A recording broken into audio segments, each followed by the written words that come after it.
अस्सलाम वालेकुम। आज हम डिस्कस करेंगे एक बड़े इंपॉर्टेंट टॉपिक को, वो है स्मोक क्या है, उसके वजूहात क्या क्या हैं, उसको इसके हमारी सेहत के ऊपर क्या असरात पड़ते हैं और इसका हल कैसे किया जा सकता है। देखिए, स्मोक बेसिकली ये है कि जो हमारे रोजमर्रा के हमारी फिजाई आलूदगी जो है उसको ही स्मोक कहते हैं। जब वो एक हद से बढ़ जाती है तो वो इंतहाई खतरनाक हो जाती है। अब स्मोक मतलब हमारे हवाई आलूदगी में क्या क्या चीजें इसमें शामिल हैं।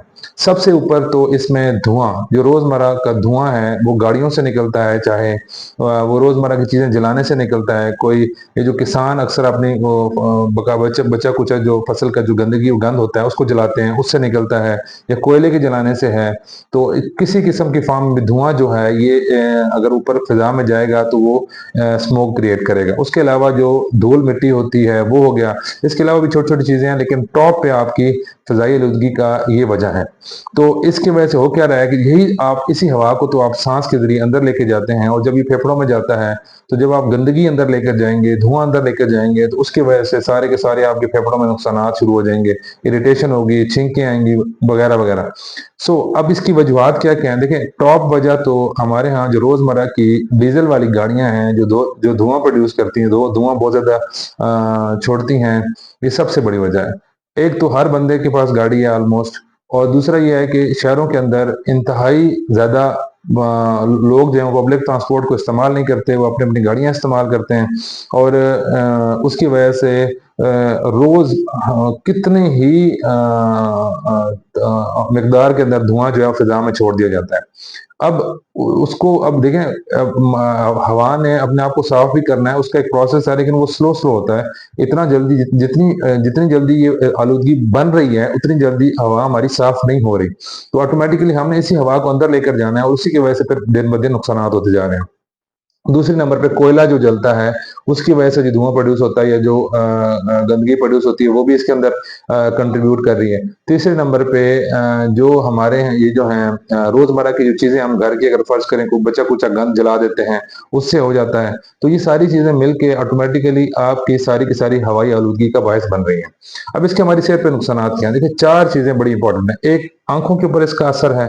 आंखें क्या होती हैं कि आंखें सुर्ख हो जाती हैं, आंखों में हमें चुभन या जलन महसूस होती है इसकी वजह से। और उसकी वजह से आंखों की एलर्जी की बहुत सारी कंडीशन बन सकती हैं। जो मरीज जो है वो लगातार कंप्लेन के साथ आते हैं कि हमारी आंखें सुर्ख हो गई हैं, हमें आंखों में रेत वाली कैफियत महसूस होती है।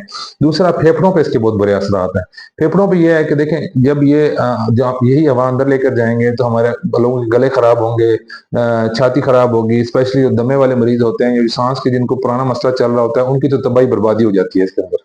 वो तो हर दूसरे दिन हमारे पास आए होते हैं कि हमारा सांस का मसला है, छाती में सीटी बजना, खांसी, और इतनी बुरी खांसी इनको, इतना बुरा बुरा चेस्ट इन्फेक्शन लोगों को हो रहा है इस गंदगी को अंदर लेकर जाने की वजह से, कि बहुत जो चीज 2 दिन में ठीक होनी चाहिए वो उसको हफ्ता हफ्ता 2-2 हफ्ते लग जाते हैं, और लोगों की सांस बहाल ही नहीं होता। तो सोचें, जो जो जिन लोगों को ऑलरेडी सांस की बीमारी है उनका क्या हाल होता है अगर नॉर्मल बंदे के साथ ये हो रहा है तो। इसके अलावा साथ इसी गंदगी की वजह से हमारे दिल के ऊपर बहुत बड़ा बुरा असर पड़ता है। स्पेशली वो जो दिल के मरीज हैं, जो दिल की दवाइयां ले रहे हैं, या वो लोग जिनके दिल के पट्टे कमजोर हैं, उनकी तो वो तो पहले ही बेचारे तैयार बैठे हैं कि छोटा मोटा कोई मौसम की तब्दीली या किसी किस्म का कोई इन्फेक्शन होता है उसकी वजह से उनको कोई ना कोई प्रॉब्लम रहता है। तो इस तरह अगर वो ऑक्सीजन की जगह इस गंदगी को अपने अंदर लेकर जाएंगे तो ऑटोमेटिकली उनकी उनकी तो उनकी भी बर्बादी हो जाएगी। तो उनका सांस कैसे बहाल होगा? चौथा, इनके जल्द के बड़े मसाइल इससे शुरू हो जाते हैं इस स्मोक से। देखें, हमारी जो फिजा है ना, इसको मॉनिटर करने के लिए एक एक होता है AQI, air quality index. WHO ने एयर क्वालिटी इंडेक्स बनाया हुआ है। आइडली अच्छे माशरों में 50 से नीचे इसकी वैल्यू होनी चाहिए, लेकिन 100 से नीचे अगर है तो एक्सेप्टेबल है। और अगर ये 300 से ऊपर जाता है एयर क्वालिटी इंडेक्स, तो इसका मतलब है कि वो उस जगह की वो बहुत ज्यादा खतरा है, बहुत सारी सांस की बीमारियां, मल्टीपल प्रॉब्लम्स किसी बंदे को हो सकते हैं। लेकिन हमारे पाकिस्तान में लाहौर में इस वक्त जो एयर क्वालिटी इंडेक्स है वो 1000 से ऊपर है। आप सोचें, ये कोई इंसानों का माशरा है, यहाँ पे इंसान कैसे रह सकता है? इसमें तो मतलब आप में इस लाहौर में इस वक़्त रहना तो ऐसा ही है जैसे आप किसी अपने को कहते हैं अपनी मौत को या अपनी बीमारी को खुद दावत दे रहे हैं कि आप यहाँ पे रहें। तो अब इतनी गंदगी में आप जब रहेंगे और इतना गंदा आप हवा अंदर लेकर जाएँगे तो आपको बीमारियाँ भी लगेंगी, आपकी जो लाइफ़स्टाइल आपकी जो उम्र है वो ऑटोमैटिकली कम हो जाएगी, कैसे आप उसमें रह सकते हैं?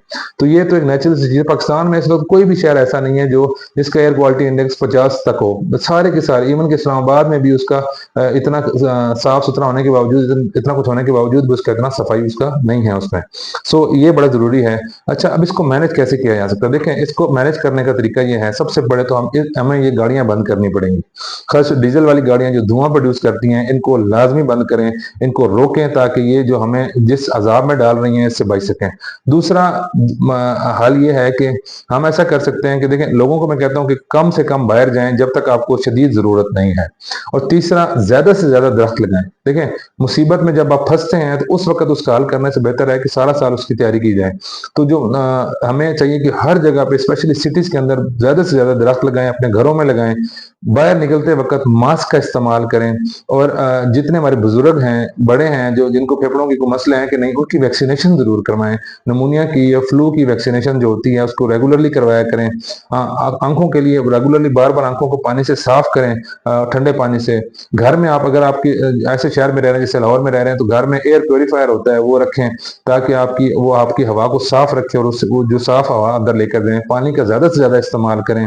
और दूसरी बात यह है कि अगर आपने सपोर्ट का कंट्रीब्यूट करना है इस माह के अंदर, तो आप कोशिश करें कि अपनी गाड़ियों का इस्तेमाल कम से कम करें, या तो पैदल चलें या पब्लिक ट्रांसपोर्ट या बाइक्स का इस्तेमाल करें।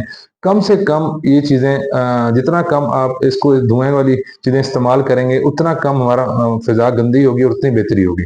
तो ये कलेक्टिव एफर्ट है, इसको गवर्नमेंट को भी सीरियसली लेना चाहिए कि ये कोई इंसानी किसी किसी भी महज़ब माशरे में ऐसा तो नहीं होता कि आप उसको इंसानों को ऐसे ऐसे गंदगी में रहने के लिए छोड़ दें।